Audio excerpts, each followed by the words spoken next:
Yippee-ki-yay, melon farmer. Hey, welcome back, knife nerds and everyday care people. It's your boy, the Big Canucker, and we are having a look at something today that is kind of one of those love-hate things. It is a Worksharp pull-through knife sharpener. It is an electric version.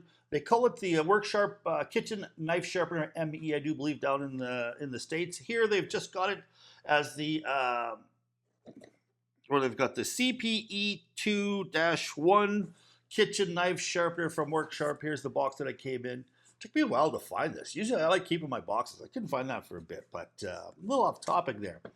So the reason this is kind of a love-hate thing for me is pull-through sharpeners have traditionally been really terrible sharpeners. I mean, you've got ones that are the carbide pull-through, and you've got now those just eat steel and leave a really jagged edge, and there's no control over it. You've got the ceramic ones now that are a little bit better.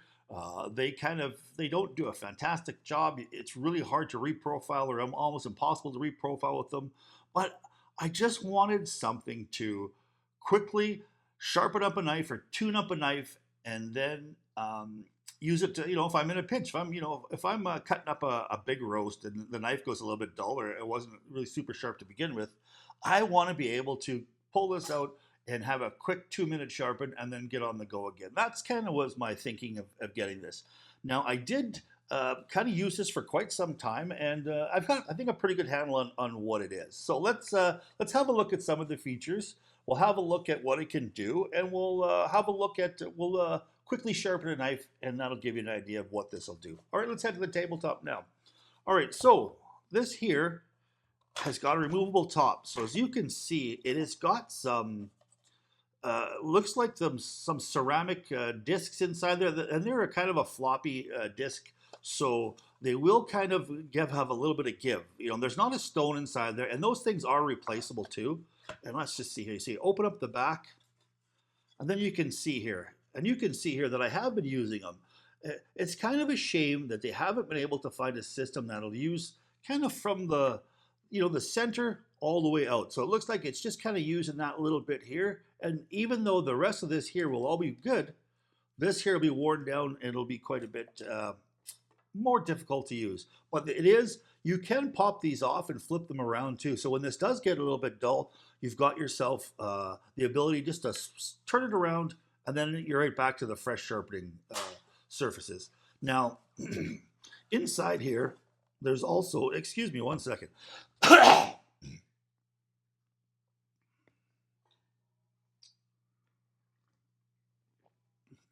around that. So inside here, there's also a scissors sharpening jig too as well. But I've tried using the scissors sharpening jig, and it is not very steady. If you've got yourself just a set of kind of kitchen clunkers that you want to tune up, I think that's fine. But if you're going to be doing any sort of hair cutting scissors or stuff like that, I think I would invest in a little bit different system than that. It does the scissors okay. They're just not super, super fantastic. Now, what you're supposed to do with scissors, I don't know where I misplaced my scissors. But let's just pretend these are scissors. It's a blade. You're supposed to just kind of place it on there, and then you just kind of run it back and forth. And it's a little bit slippery, and there's not a very big table there to rely on as far as an angle. And in order to get something super, super sharp, you want to make sure that your angle is repeatable. And if you've got a little bit of a wobble in there, and it's not going to be repeatable. It's not going to be super sharp. I'm not super stoked on the scissor part of it. I have tried it. It's not super fantastic, but it will. If you've got something that's ready to throw in the garbage and you've got a steady hand, I'm sure that you can bring them back. I just don't happen to really use that extremely a lot. All right, so let's kind of put this in, and then let's go over what you're supposed to do. So the nice thing here is the cable here is all tucked in the bottom of the sharpener, and it is really quite handy, and it is a really nice little small system. So you can see that it just plugs right in the bottom. Kudos to Worksharp for designing this this way, and I think it's extremely compact. Here, let's get myself my little extension cord here, and we'll plug this in. There we go. And then, of course, it just plugs right in the back here, and Bob's your uncle, you're ready to go. So what you want to do here is you want to take a knife, and let's take this one here. This one here happens to be a Victorinox, just a really, really inexpensive, nice knife. Now this Victorinox here, I think this is about $6 or $7 on Amazon. It came extremely highly rated. It is comfortable, but it is kind of really flimsy, and I don't like sharpening these flimsy Victorinox knives on a stone or anything like that because it's a little bit too flimsy, and I've never been able to get a super fantastic edge on this one. So that's what we've got this little bugger here for, this little ladybug. This happened to be painted by my daughter, and I'm going to use that just to dull this up just a smidge. Let's just see if we can hear that sound. The sound that just makes my teeth hurt. Now, it's not going to take a lot to dull these.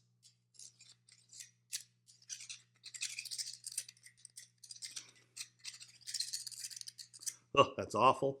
And it is, I mean, it's not super sharp. It is sharp enough that if I pressed hard enough, I would hurt myself. But we'll give it a couple of real good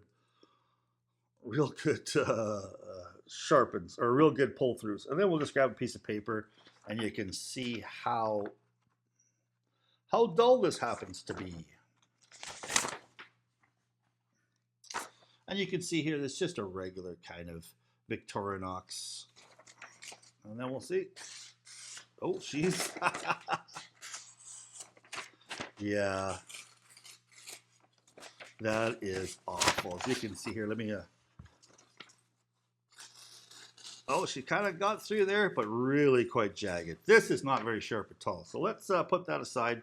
Now, it's got the little on button here, and it is fairly quiet. I mean, you can hear it,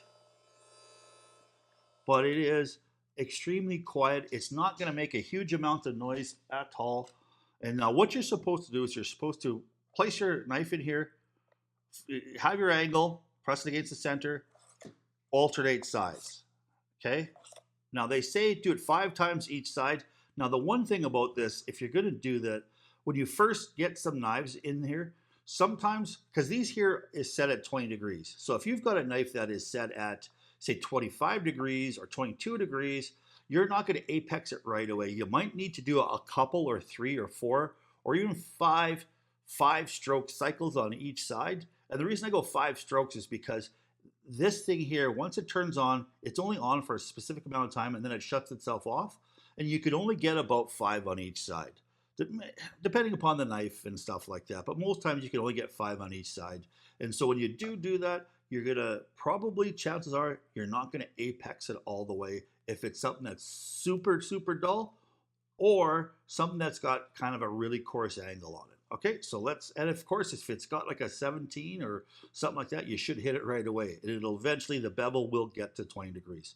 So what you want to do is here, and let's kind of go to the side here, turn it on, in, find your angle, drop it, pull it through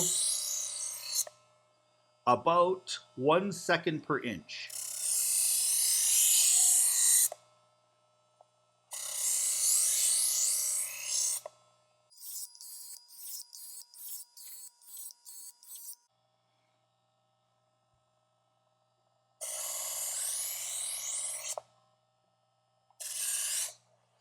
So you can see there, it shut. So now we're here. It looks like it's going to need a few more. Not super sharp. Now, if this was really, really sharp, then you take it and run it through the center here, which is kind of just a little ceramic hone.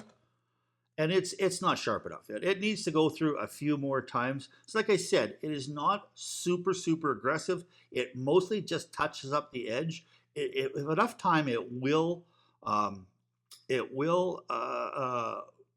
reprofile, but you got to give it some time. And this one here is super dull. So let's keep on going through this just to see. And I'll probably put this through fast speed rather than sit here and watch it through again. So we'll go through double or triple speed until we've got this sharp, and then we'll kind of cut some paper with that from there.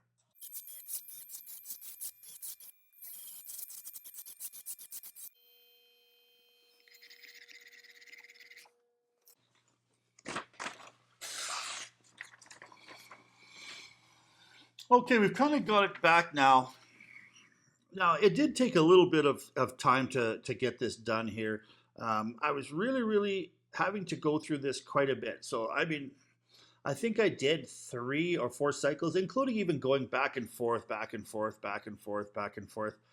It was quite a bit. It took quite a bit to get this going, but let's go back to the tabletop and we'll have a look. It is quite a bit sharpener. As you can see here, that the cut was quite jagged.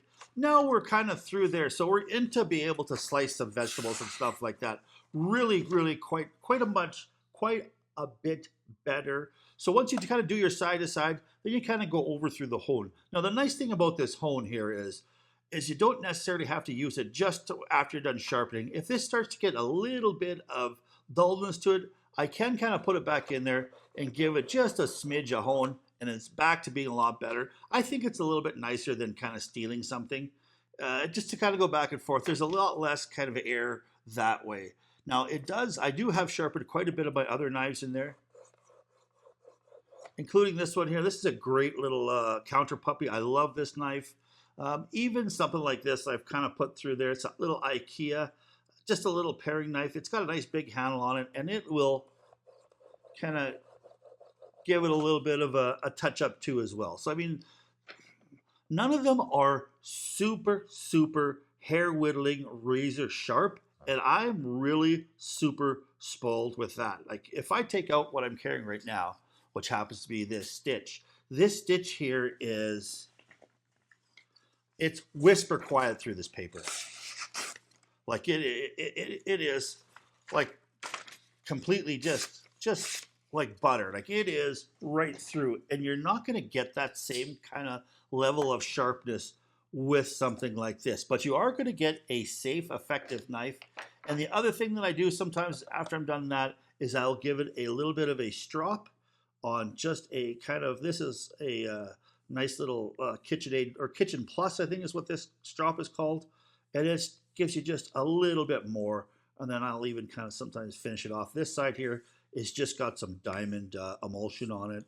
And I use this for my pocket knives, but I also will use this, and then it is even that much sharper there too as well.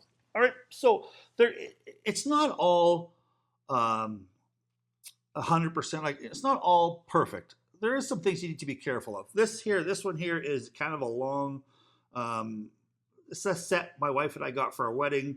It says Duo Fio Unus on it, which basically means two becomes one. This happens to be what is not 8CR, sorry. It is 50. It is X50 CR MOV 15 high carbon steel. I got these quite a bit a long time ago before I really got into the kind of knives, and you know what? I kind of got a little bit taken on these. They've been all right, but if I were to get a new set of kitchen knives, they would be vastly different than this, knowing what I know now. And one of the things about this here is these bolsters. I dislike these bolsters quite a bit. These thick, they look beautiful, but as you start to sharpen it, you can see it recurve, and this will recurve your knives quite a bit. And if you're not careful on the tip, you can see that it did do a really super wide bevel. If you're not flat, because this one here, I do believe I lifted it up, and it kind of put that a little bit of a thick bevel on there. So be careful with that. And this is what I was talking about here.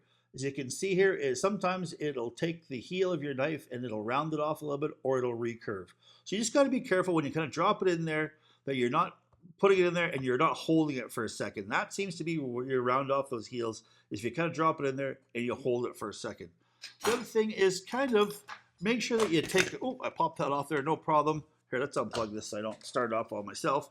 But you got to make sure that you kind of tidy up what's in the bottom there. As you can see here, there is some schmutz here. As you can see, there is quite a bit of dust here, of steel dust. So make sure that you kind of wipe that up. It looks like they've got some kind of magnets there to kind of keep it clean. But as you can see, make sure you keep it tidied up here in there with what's otherwise, you know, it'll just leave a mess like that when you do clean it up. All right, so would I recommend this? I think that if you're the average kind of Joe out there, I think that I probably would recommend it.